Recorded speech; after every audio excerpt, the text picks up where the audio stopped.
right, welcome back, everyone. I'm here with Yaw Owusu-Boahen, a former student of mine who took Social Entrepreneurship Lab 2 years ago, was working on a startup to build wealth and bridge the racial wealth gap, and is now doing that same work as part of the CT Wealth Accelerator, which is an example of collective impact and extrapreneurship, right? Innovating beyond the boundaries of multiple institutions. So welcome back, Yaw. It's so good to have you with us Thank in you. class It's great to be today. here. Yeah. Let's get started by telling us about what is the CT Wealth Accelerator, what it was designed for, how it all started, and how you got involved. Sure. So the Wealth Accelerator exists to ideate, incubate, and scale solutions to close the racial wealth gap in Connecticut with the intention of scaling regionally to the New England area and then also nationwide. It came out of this idea from its founder, Eric Clemens, years ago, who speaks a lot in the community, does a lot of work in New Haven and Connecticut to pull Black and brown people out of poverty and really address the core systemic issues that keep people down. He was thinking about what it actually takes to aggressively eradicate poverty in the state of Connecticut and talking through solutions and how he felt as though his people have been measured for the sake of other people's benefit, but haven't really been helped significantly in a meaningful way. And so conversations between him and other different actors at the very beginning turned into this convening of different stakeholders. And so now we have Eric, who's represented by Concorp and Concat, who are both part of the steering committee. We have Graustein Memorial Fund, who's also on our steering committee. We have the Community Foundation for Greater New Haven. They're also involved on our steering committee. We have the Public Finance Initiative, which is based in Massachusetts, and they do a lot of work scaling interventions at the state and national level. Also on the steering committee, and then the Connecticut Project as well, which does a lot of work in Connecticut to do a lot of policy and systems change and have been a very early backer of our work. We also have a number of partners, Edward Jones, M&T Bank, and a few others that I'm sure that I'm missing, but I'll come back to, who have also joined to fund specifically the initiatives that we're launching. And so to kind of contextualize that as this idea of convening these stakeholders who exist in New Haven and do work in the Connecticut, New England area and aligning them around wealth building interventions and solutions that actually work.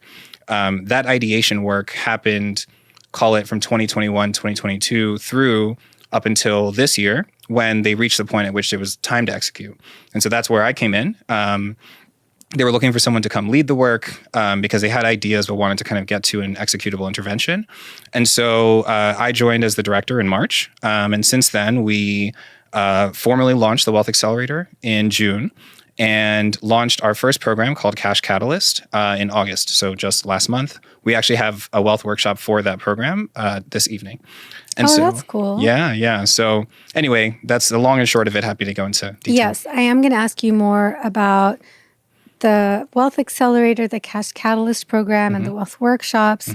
But first, I want to step back and reframe or just frame what you've told me up till now, that it's a constellation of actors from pre-existing organizations throughout and beyond the state that started in New Haven, but is looking to work throughout the state of Connecticut and hopefully throughout the Northeast region and eventually nationally to bridge the racial wealth gap. And the idea is to somehow find a way where the whole is greater than the sum of its parts, right? So all the organizations you mentioned, Concat, Graustein, Connecticut Project, others are working to bridge the racial wealth gap, each with their own programs and initiatives and agendas. And how can they come together to do something as a collective that is not already done? So that is an important framing, because as our conversation unfolds, we'll always come back to that in terms of what is not already being done. Right. And how can you, as this new collective, step in to introduce something that builds on what is already being done, right? Because as a collective, you're uniquely positioned to think about how the existing work of these partners and collaborators can set the stage and the foundation for you to do something on top of that, that you clearly want to make like big and bold and have a lot of momentum. Right. So it's really about thinking of each of these organizations as a jet engine, but what is going to be the jet and where are you trying to go so that they can protect, so that everything these organizations have built so far can propel you in that direction. Yeah. And it sounds like you've only now just begun thinking about that as the, as the director. Yeah, inaugural director. Right. Which is my formal title. That's very real. I mean, when I arrived to this work in March, a lot of what I did in the first couple of months was in general buzzword terms, stakeholder alignment, right? Mm-hmm. In the sense that in any collective, the beauty of it is that everyone comes from different perspectives. That's great. You tend to get to better answers, right? If you have more different perspectives involved. But as a result, the larger number of cooks in the kitchen, right, the less clear the concept becomes, because everyone has slightly different variations and ideas. And there's also relationships between the stakeholders. And obviously everybody wants to hold everyone else in high esteem. And often making decisions to move forward requires making some tough sacrifices or prioritizing maybe one side or perspective over the other for some sort of reason.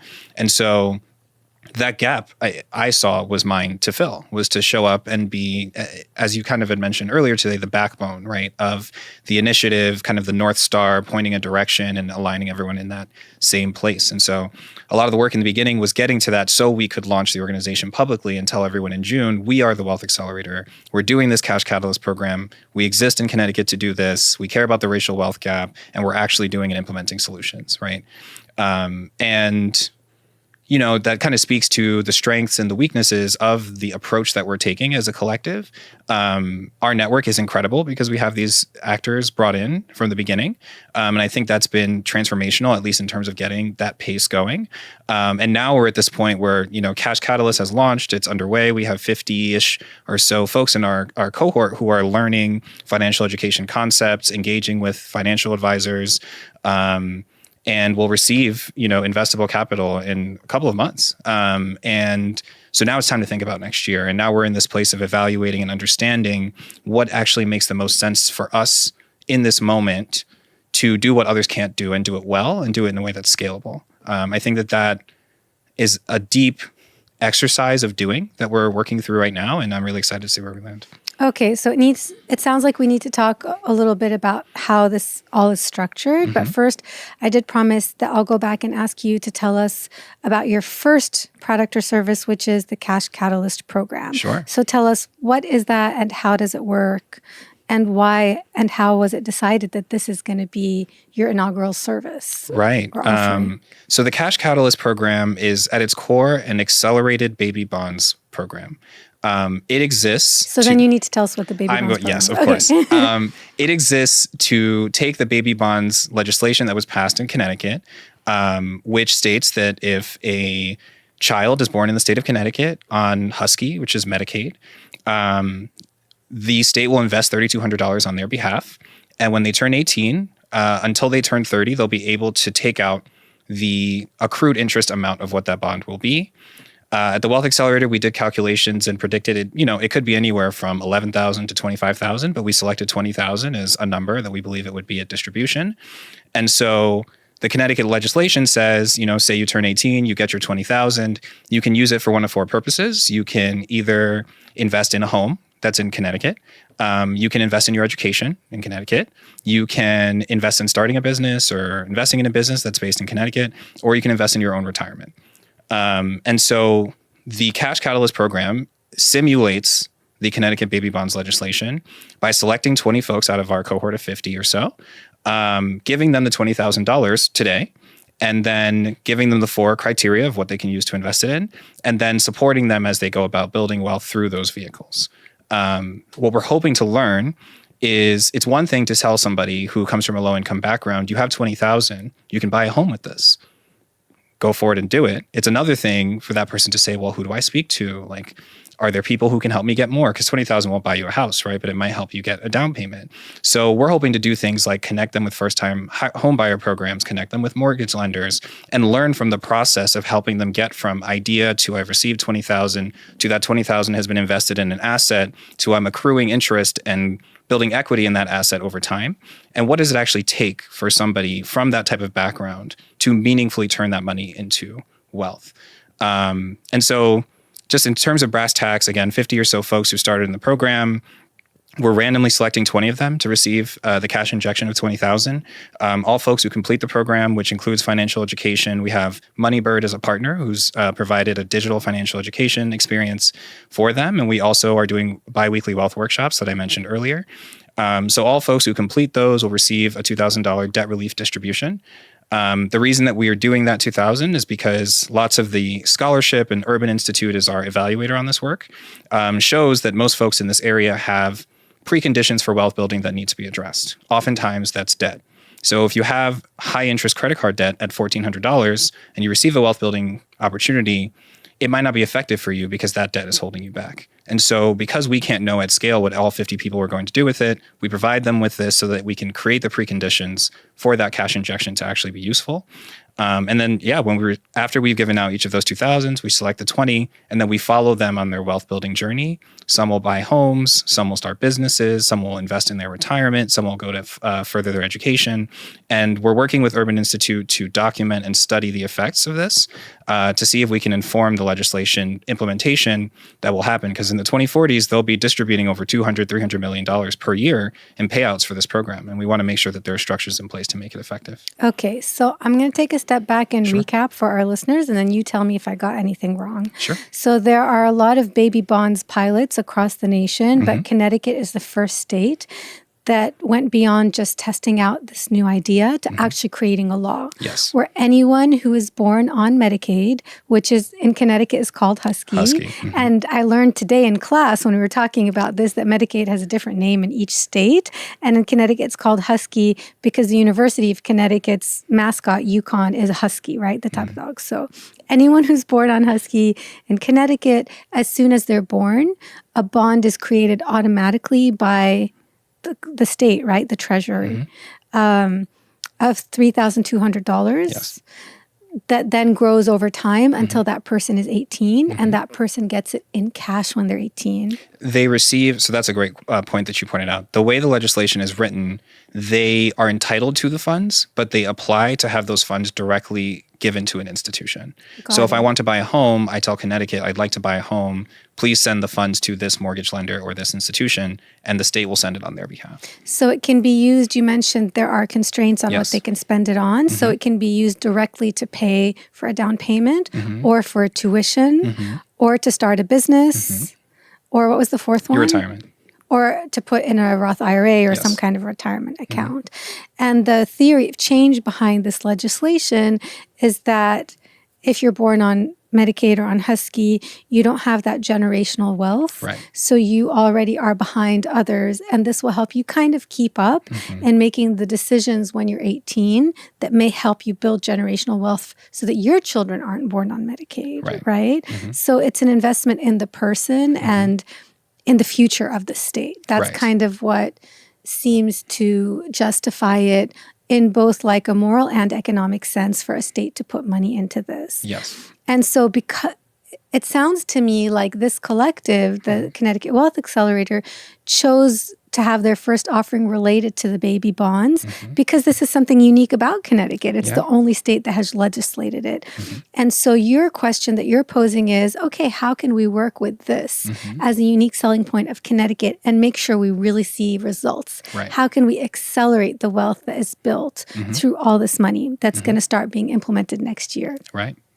And so your innovation is the Cash Catalyst program, which says, let's conduct an experiment. Since people are getting the money when they're 18, and since our calculations show that a bond that starts with $3,200, 18 years later will be around $20,000, let's just go ahead and recruit a cohort of young people and then select about half of them to get this $20,000.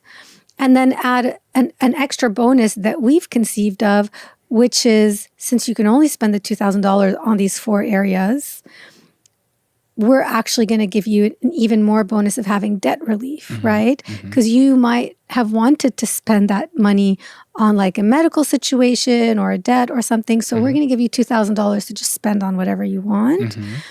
And then that will help clear your head and your bank account to make these investments.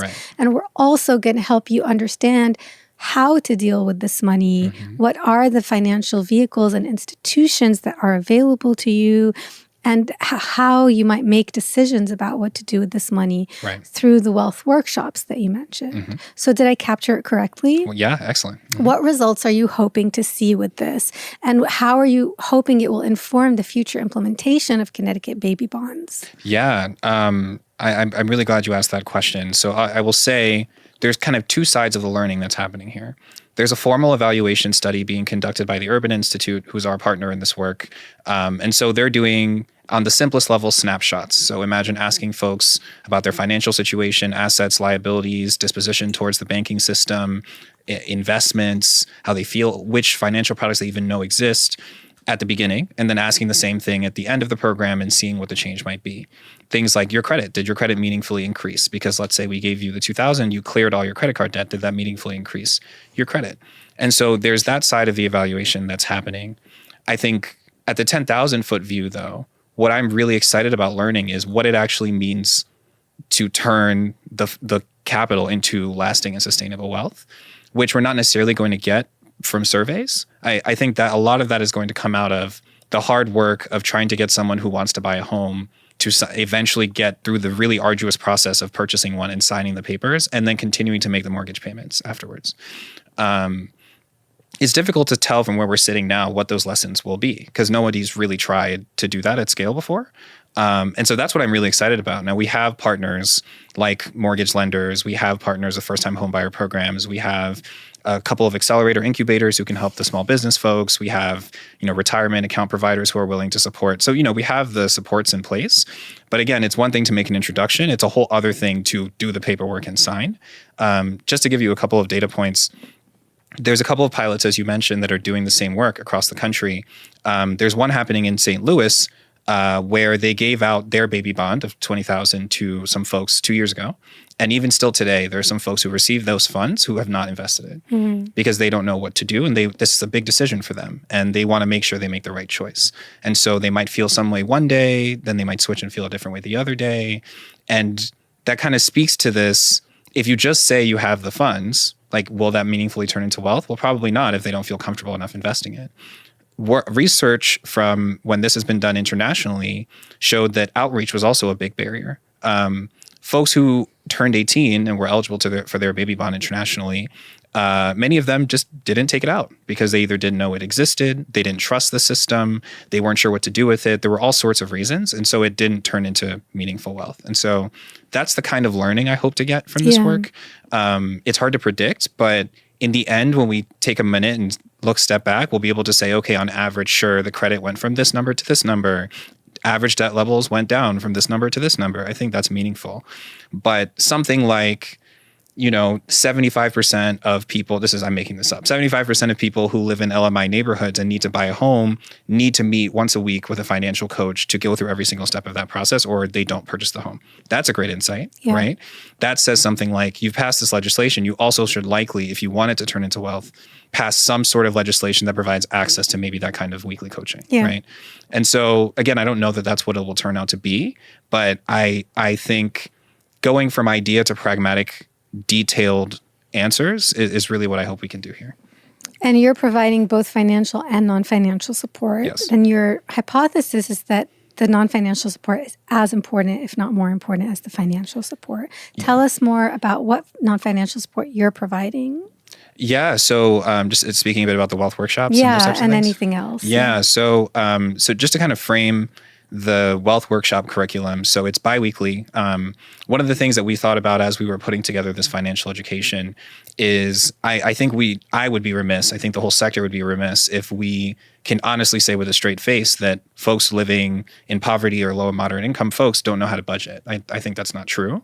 A family, I was just saying, a mother raising a family of 3 on $30,000 is the best budgeter you've ever seen in your life, right? That person knows how to make it work. So I think it's less about how do you budget and how do you think about those things and more about how do you understand which financial vehicles exist that would accelerate your wealth beyond just subsistence or making it to the next month or making it to the next year, right? How can you do plays that are generational or 5-10-year investments that can potentially help you? How can we debunk and help you understand the banking terms that maybe will help you get out of high fee or high interest situations for yourself? These are things that, surviving in your neighborhood, on the little income you have wouldn't naturally teach you, where we can probably bring in an expert that could potentially give that information. And so with all that as a caveat, our wealth workshops, we tried to be flexible with them in the sense that it's 2 hours biweekly, and it's on Zoom, and folks just have to be present, and that's what we require of them. Lots of people have work, things that they're doing during the day. We didn't want to make it too overwhelming. And that is designed to do two things. One, provide concrete, personalized advice to get them to the place where they can say, this is the path from where I'm at now to the wealth building future I want to imagine.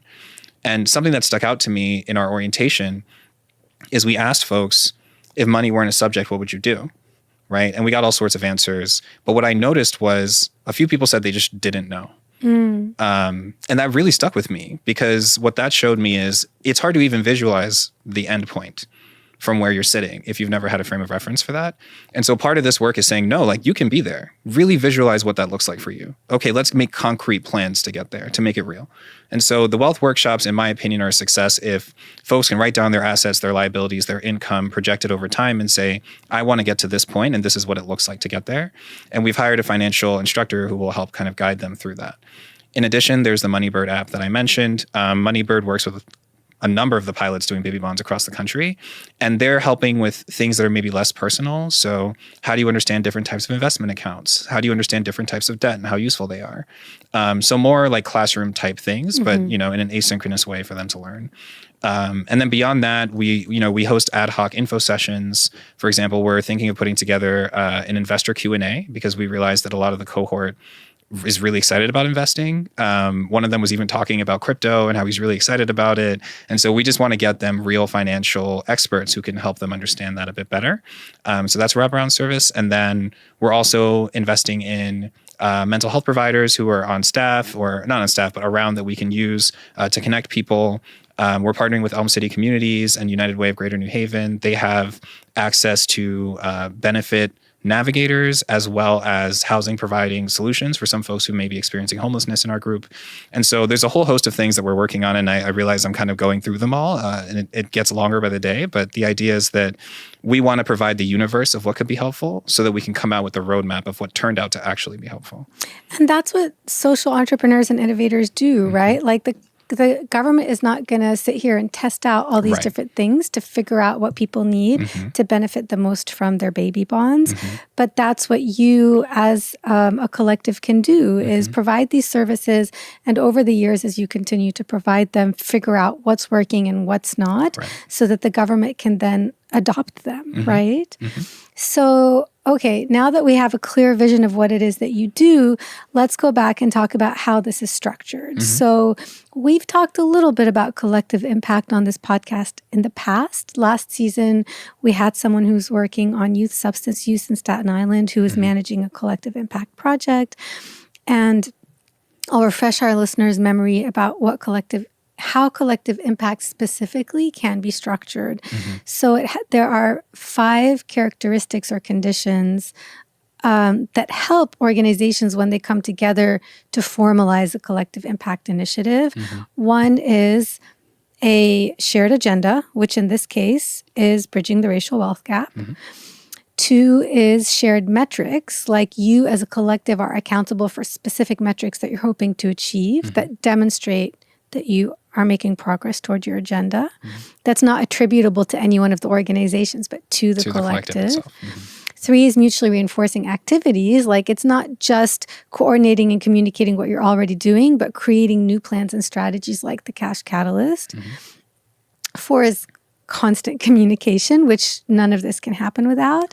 And then the 5th one, which you don't seem to have, is a backbone organization.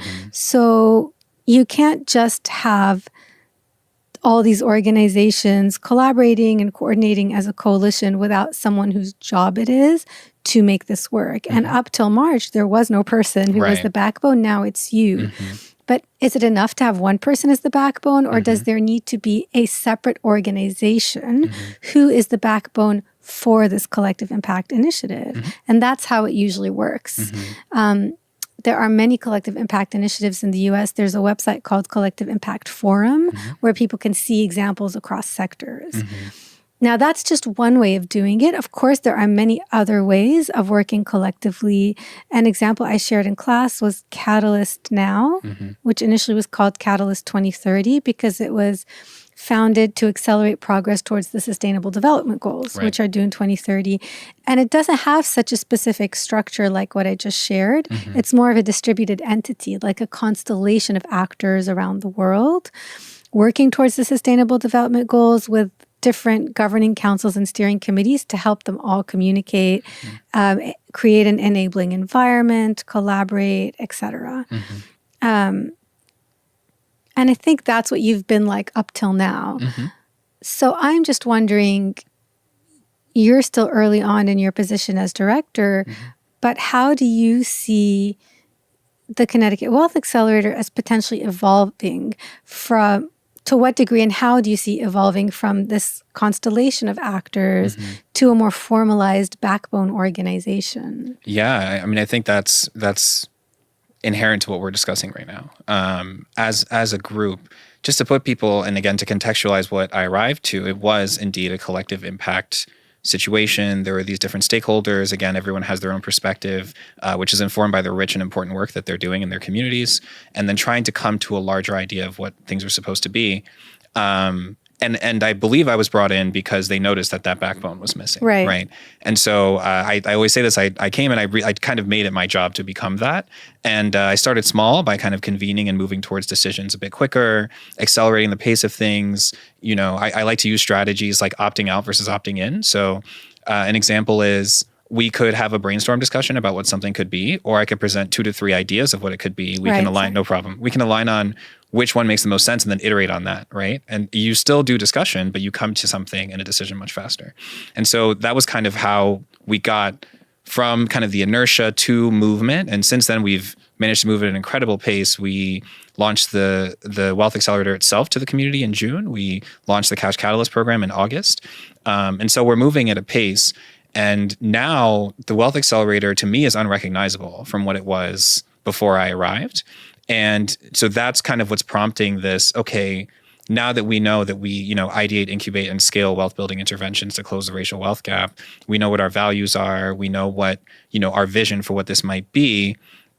What does it actually look like to action against that mission? And right now we're having that discussion from the framework of interventions that we can do. The Cash Catalyst came out of lots of different discussions about things they could pilot. It was actually named by the resident council. There's a 10-member resident council in New Haven that came up with the name of that and informed the implementation. And so we could continue in this direction, or, there's a whole host of different wealth building ideas. If your mission is to incubate and scale wealth building solutions, there's so many out there, right? And so, what types of things do we want to launch? And then therefore, what type of organization or entity needs to be behind that to make that work? And I think there could be reasonable and good faith arguments made for a number of different directions. Right now, we're fiscally sponsored by Concorp, and Concorp provides lots of great operational support. And that's one of the many members. That's one of the many members of the steering committee. And so, they have members on their team who will hop on a phone call with me if I need to, help me figure things out with contracting, with financing. They'll help, all sorts of things. And that's really beneficial. And because they've been the fiscal sponsor, that kind of solves our fundraising problem to an extent, right? Because it helps provide validity for a new fledgling organization that's burgeoning and coming out of its infancy, but it can use the validation of Concorp and Concat and the steering committee to help folks get excited about what this is and not see as, risk from a new organization, for example. So it's definitely served well going up until this point. But as you've mentioned, traditionally, with organizations that are trying to do something as ambitious and bold as closing the racial wealth gap, they're usually formed as separate entities that have, a board and a mission and maybe advisory councils, and they move forward in their own right. And so, we're coming up to the point of thinking through what that could be. The big advantages there would be pace and independence and just being able to kind of move quicker towards solutions. And I think that there's benefits to that too. It also potentially could unlock maybe some like regional or national funding that could be, precluded from the specific entity structure that we have, but they'd be more open to an individual structure. And there are trade-offs there. I also think in this current moment that we exist in, there's some benefits to kind of the collective power in numbers of the stakeholder convening approach, rather than kind of one island entity that you could potentially, single out for doing anything in particular. So yeah, I think it's a lot of back and forth, at least in my mind, and the way that I structure things. My work is, I report to the steering committee, I present recommendations, we engage in discussion, and we make decisions and move forward. This question would be no different, and we're approaching it in the way that we will. And I'm hoping that we can come to a much clearer answer by the end of the year, and that kind of informs our strategy for next year. And I think, again, there's not necessarily a wrong answer. It really just comes down to, what kind of impact do we really want to make? And to me, if we're really swinging for the fences, I think it leans more towards kind of moving quicker, being more independent, taking bigger swings. And if what we want to do is say, the baby bonds or a specific intervention that we really love and think that is kind of an answer for the racial wealth gap closing that we're trying to do, and we want to deepen that can definitely be done within the existing structures.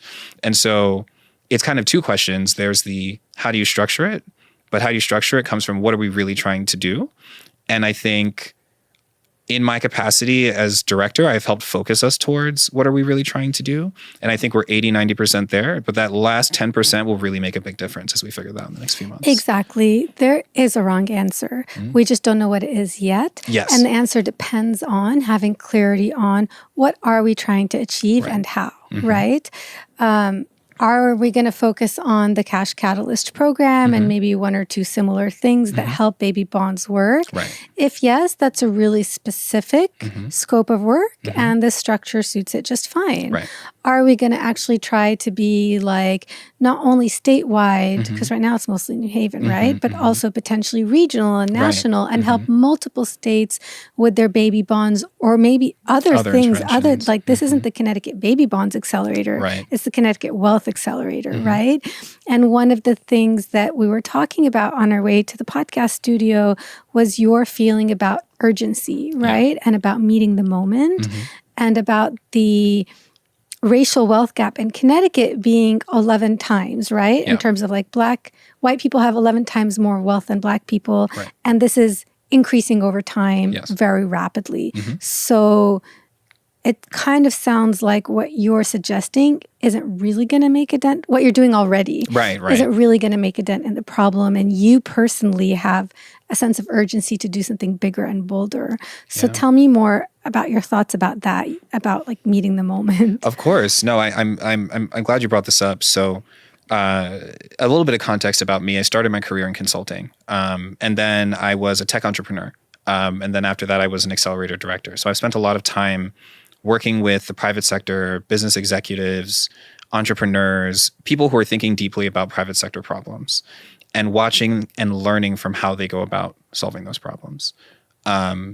You can say a lot about the private sector and their priorities, and I'm not necessarily endorsing them, but one thing I know for a fact is that the private sector is very good at achieving their specific objectives. Organizations, businesses are very good at meeting their profit bottom lines. Sometimes executives will set bold, ambitious, insane targets, but they will hit them. And if they don't, they'll do something to fix it, right? The urgency that I see in the private sector is stark.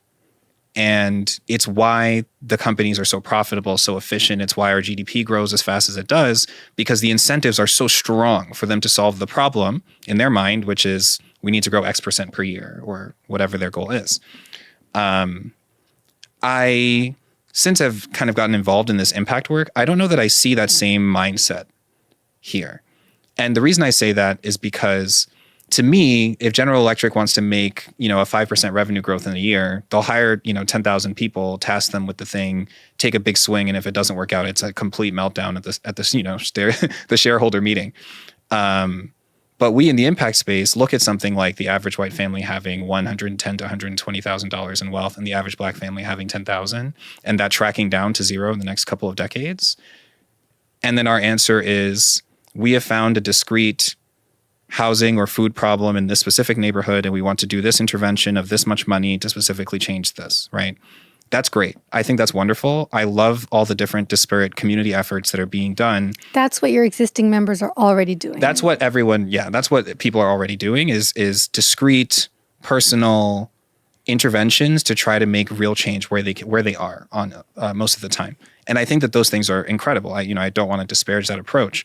But if I zoom out and look at the sector and think the point of this sector is to close this racial wealth gap, if I just think about it mathematically, $120,000 if left in the market will grow at 7% per year. 10,000 if left in the market will also grow at 7% per year. But that 120,000 will grow at a 10 times clip. If you want to close that gap, it's not that 120 number will stay the same and the 10,000 has to grow. You have to get this 10,000 to meet this growing 120,000. How do you do that? That's the question. And so I want to spend more time trying to think about that, right? In the sense that this is a huge, like an unimaginably large problem. This is a bigger problem to me than anything I've ever seen in the private sector.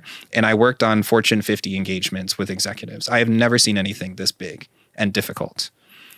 And if I took a private sector mindset and said, this is a gap I want to close, this 10,000 needs to grow 200% per year for the next 30 years, I would have a sense of urgency that was unmatched. I would be funneling money into all sorts of different ideas. I would be willing to fail, as long as I can get to the solution.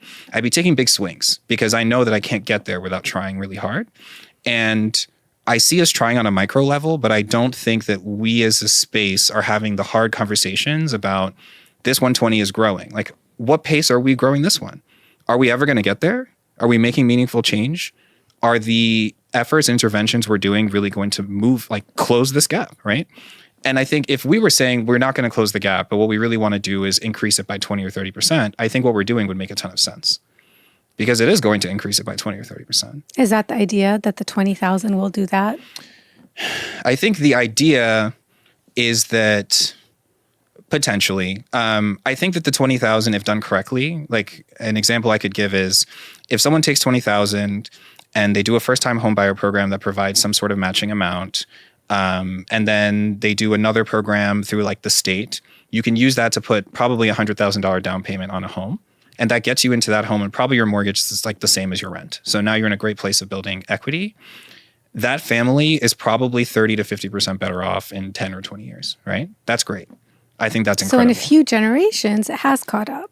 In a few generations. The progress keeps up. That Black family has now, say they're 30, 50% better off. If it's a gap, right? It's measured against another side. So the other family here is also getting better. Getting better and better. And so maybe this family is 30 or 50% better, but the gap is probably bigger because more money grows faster than small money, right? And so it's less, again, a critique on what we're doing because what we're doing is making progress. We are moving 10, 20, 30, 40, 50%. It's incredible, right? We need to be moving at 10,000% or 50,000% if we want any shot at fixing these issues. And so for me, I'm like, the problem contextualizes the solution. If we want 30, 40, 50%, I love what we're doing. If we want to close the racial wealth gap, I think it behooves doing more, trying bigger, more, who knows how this is going to go type actions. And I go back to my experience in the private sector. A venture capital firm will raise $1 billion and invest in 100 companies, knowing 90 will fail. Knowing 5 will do okay, but the remaining 5 will make so much money that it'll return the whole fund and they can go do it again. They don't look at those 90 companies as failures. They don't look at the other 5 as failures either. They view the whole effort as worth it to get to those 5 companies. A new tech company will launch a product every month and iterate on that product, and most will fail until eventually they get to the product that actually achieves product market fit, and that's what makes the company grow. They don't look at every subsequent iteration as a failure. They don't look at every product that failed as a failure. They view it as part of the process of innovation to get to the thing that's going to solve the problem for them, which is how much money can we make on doing this. This problem of closing the racial wealth gap for real people who are existing in this society is so much more important than that. And yet we're not willing to have the risk tolerance that a venture capitalist who's trying to return money to shareholders who don't need it as much as the families we're working with. That to me feels like a mismatch. And so I kind of want one of two things. I either want us to commit to the 30 or 40 or 50% thing. And just call it. And call it. Or really say this is the biggest problem of our time And it requires the biggest effort of our time. And it requires being okay taking big swings and missing and failing, right? In the sense that it didn't turn out the way we wanted. But we took those learnings and tried something else that also failed. And we took those learnings and tried something else. And it did kind of well. And we took those learnings and tried something, This process is how you solve big problems. And so what I would love to see, not just from the Wealth Accelerator, but from the space, is almost like a coming, they call it like a coming to Jesus moment, or like a coming to truth moment of, we've been at this. There's been hundreds of billions of dollars poured into this space over that past however many decades to try to solve these problems. Most of them have gotten worse in that time. What would it really take to solve this problem? And are we willing to do it? And it's a hard conversation, but I think especially in light of the moment that we live in, I think it's time.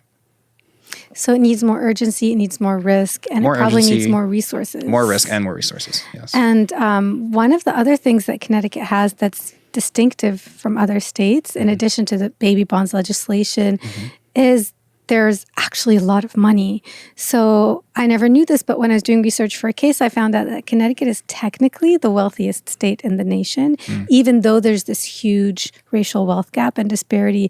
But it's because of all the companies and funds and investment firms that are technically registered in Connecticut. On the Gold Coast, right? yeah. Like Stamford, like right on the border with New York. Yep. And that's probably because Connecticut was smart and made like tax legislation that attracted them there, and because it's uniquely geographically positioned. But how can that be leveraged towards this sense of urgency and innovation and, all the things you're talking about? Like, how can you function like a VC firm or an incubator or something and get resources from them, which would benefit them in the future? Because if you're really generating wealth, that's what they do. Like, there's more wealth for them to work with, right? It would be a win-win. It's not that you're approaching it as a charity case. Right. And I'm glad you framed it that way. I definitely think that a lot of that just comes down to aligned incentives. And I can use an example of a partner we're currently working with. Edward Jones has generously provided support for the Cash Catalyst program. We wouldn't be able to have the Cash Catalyst program without Edward Jones. They also provided us with a financial advisor who is meeting with the participants in the program. And you might think to yourself, well, why would Edward Jones be involved in this? On the one side, of course, it's good to be associated with what we're doing. On the other side, Edward Jones knows that if we're able to help this group of people meaningfully improve their wealth circumstances, and now they're thinking about things like investment accounts and retirement accounts, who are they going to go to? They're going to go to Edward Jones, right? And so that is also a benefit on their side. Like, I can't say what percentage distribution of their decision is, but I do think that I would be remiss if I didn't talk about the alignment of incentives here, where we want them to build wealth, they want them to build wealth, and so therefore we're partnering on this work. And so the hard work there, if you think about the private equity funds and hedge funds based in Fairfield County that make Connecticut as rich as it is, and their set of incentives, I think that it's on a case-by-case basis. Each fund has a different strategy and a different mission and different shareholders. And so a lot of it is getting to know what their specific incentives are. But I would love to think about what types of wealth-building interventions also align with the inherent incentives of these types of institutions. It might not be what I would think of first. It might not be what a community person would think of first. But it might be at the scale that would make a difference, right? And so I think a lot about economic development in the literal sense, and what it does for a society. So if we think about the baby bonds legislation, a lot of what motivated folks across the spectrum to be interested in this is that theoretically, if you have a person born on Husky who receives generational wealth upon 18 or some amount of money that can help them get there, maybe their child isn't born on Husky.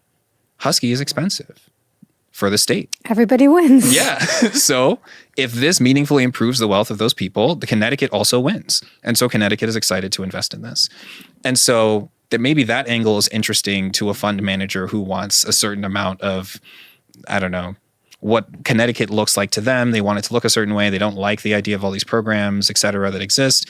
I'm not sure. Again, I haven't, approached Bridgewater and, asked them what they're looking for. But I do think that I want to see more, and I hope to do more in my own capacity, when it comes to resourcing, understanding where the capital tranches are and what it means to unlock them. And a lot of the times, sometimes you can get there from like a moral argument. Sometimes it requires an economic argument. Sometimes it requires aligned business incentives. But there is definitely a formula that exists where you can get real capital, like at the scale that's required to do 10,000, 50,000%, and meaningfully invest in the community in a way that's burgeoning. And I will call out Concorp's work in Dixwell, where they literally bought back the block. They went to the former Black Wall Street of New Haven, which had, all sorts of establishments that weren't really serving the community anymore. They bought it, demolished the whole thing, and they're building affordable housing and a grocery store to meet the community needs. But they're doing it through philanthropic capital. Banks are investing in it, and some folks are looking for returns. So they're using economic models to do the redistributive justice, or whatever you want to call what they're trying to do. And because they did it in an economically viable way, they were able to unlock 10 million, 50 million, 100 million from different stakeholders.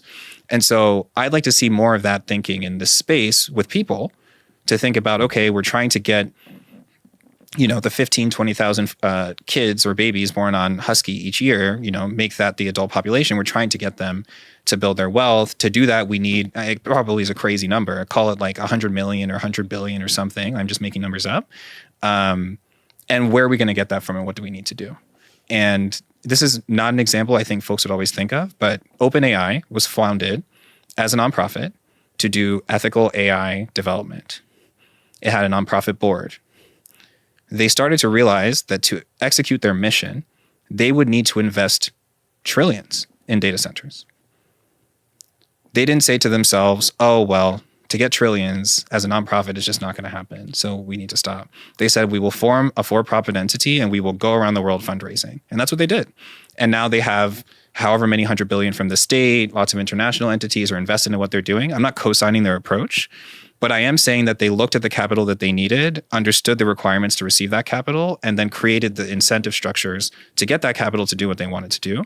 I like to see that same framework applied with the work that we're doing, rather than saying all we have is, 100 million, but we need 100 billion, and saying 100 billion exists. What would it take to get 100 billion? And what are we willing to do to make that happen?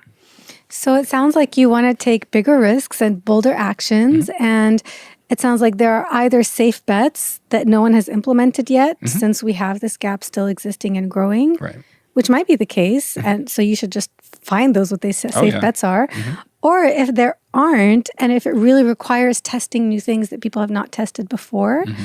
then you need to go out there and do that. Right. And that might be perceived as taking big risks, mm-hmm. and as playing with people's lives. Mm-hmm. But one of my students today brought up the point that the biggest risk is not doing that, because these people are living in poverty and their children are being born in poverty. Mm-hmm. So it is a risk worth taking to deploy that capital and that talent to figure out what works, even if the process inherently means trying 10 things that don't work before you find that thing that works, right? But then it will pay off for all involved. Right. I mean, you don't get to incredible category-changing solutions without incredible amounts of failure. I mean, before Google was Google, there were hundreds of search engines that were terrible, right? Every innovation, even like the chairs that we're sitting on, has been meticulously iterated over the course of generations sometimes, right? Where each subsequent iteration could be viewed as a failure, right? I'm sure an earlier version of this chair would collapse if I weighed 10 more pounds, right? And so it's really, again, about that framework shift of what failure really means, as you've mentioned. To me, failure would be doing nothing and letting the gap continue to grow, or doing things that we know will not materially close the gap, expecting the gap to close. To me, that's failure. Taking meaningful risk to try to close this gap and failing along the way is always success to me. There is no outcome that is a failure. And it sounds like you're between that second and third right now with mm-hmm. what you're doing. You're not 100% playing it safe. You are trying new things, right, but you're not purposely going out there and failing until you succeed. Yes. And it's really the opportunity cost mm-hmm. of what could you do after you fail enough times to succeed, right, and compare it to kind of the safer bets that you're doing now. Mm-hmm. So I'm really excited that you're thinking this way, especially because I know where it's coming from, and it's right, coming from a genuine desire to bridge the racial wealth gap. Mm-hmm. I do think that if you're going to be that bold risk taker and resource accumulator, then you probably do need a new structure, going back to what you were saying. And I think that the way the CT Wealth Accelerator was founded in the first place was from Eric Clemens saying, we need action, we need big, bold ideas. Yes. So I can totally see you getting the buy-in from your collective stakeholders and community to take it in this new direction.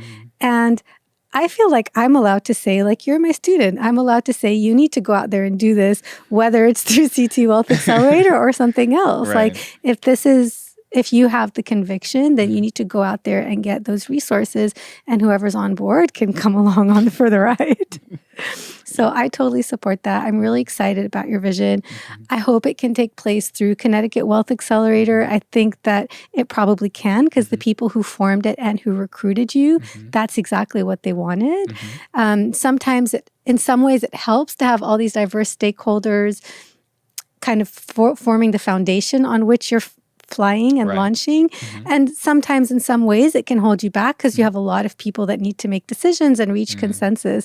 So the trick is figuring out, like, how can you keep that forward motion to do what is in your name saying that you're going to do, which is to accelerate. Right. So we'll be watching you and seeing where you can take it from here. Yeah, I mean, I'll be watching me too. We gonna see what happens. Thank you so much, Yaw. Of course. Yeah, thanks for having me.